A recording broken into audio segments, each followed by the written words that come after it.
दोस्तों आज मैं आपको बताऊंगा कि कैसे आप एसएमडी रजिस्टर की वैल्यू कैलकुलेट कर सकते हैं। और सबसे पहले शुरुआत में मैं आप सभी लोगों का धन्यवाद करना चाहूँगा, क्योंकि आप सभी लोगों के सहयोग की वजह से आज मेरे पेज के ऊपर 6500 फॉलोअर पूरे हो चुके हैं। तो आप सभी लोगों का हार्दिक धन्यवाद। और अब चलिए चलते हैं अपनी वीडियो की तरफ। ये मैंने डीवीआर खोल रखा है और मैं आपको दिखाता हूँ कि एसएमडी रजिस्टर के ऊपर क्या कुछ लिखा होता है, जिस डाटा की मदद से हम उसके रेजिस्टेंस की वैल्यू को कैलकुलेट कर सकते हैं।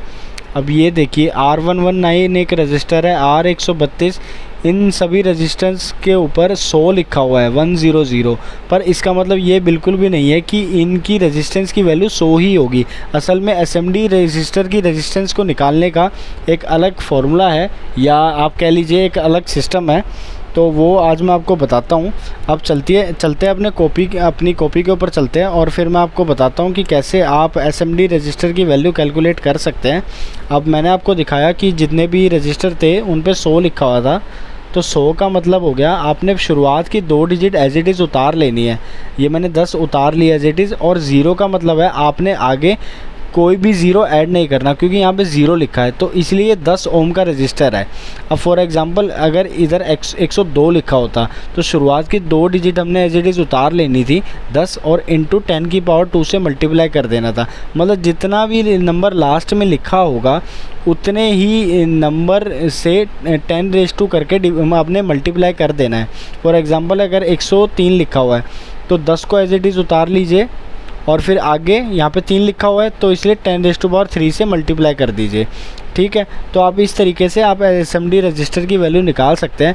पर कई बार कुछ ऐसा देखने को मिलता है कि एसएमडी रजिस्टर के ऊपर लिखा हुआ है 3R3, तो इसका मतलब क्या हुआ। अब इसको देख के बिल्कुल भी घबराना नहीं है, क्योंकि R का मतलब होता है डेसिमल, तो इसकी वैल्यू होगी 3.3 ओम्स। अब ये तो होगी 3 डिजिट वालों की बात। अब चलते हैं 4 डिजिट वालों की तरफ।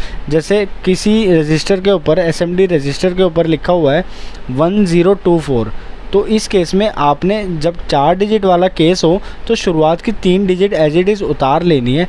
102 हमने उतार लिया और आगे हमने कितनी ज़ीरोज़ ऐड करनी है 10⁻⁴। ये इसकी ओम्स में वैल्यू आ गई। ठीक है, अब फॉर एग्ज़ाम्पल लिखा हुआ है 1023, तो आपने शुरुआत की 3 डिजिट एज इट इज़ उतार लेनी है और फिर 10⁻³ से मल्टीप्लाई कर देना है, और जो भी आंसर आएगा वो आपका रेजिस्टेंस डिनोट करेगा। तो इस आसान तरीके से आप किसी भी एसएमडी रजिस्टर की वैल्यू कैलकुलेट कर सकते हैं, वो भी चुटकियों में, बड़ी ही आसानी से।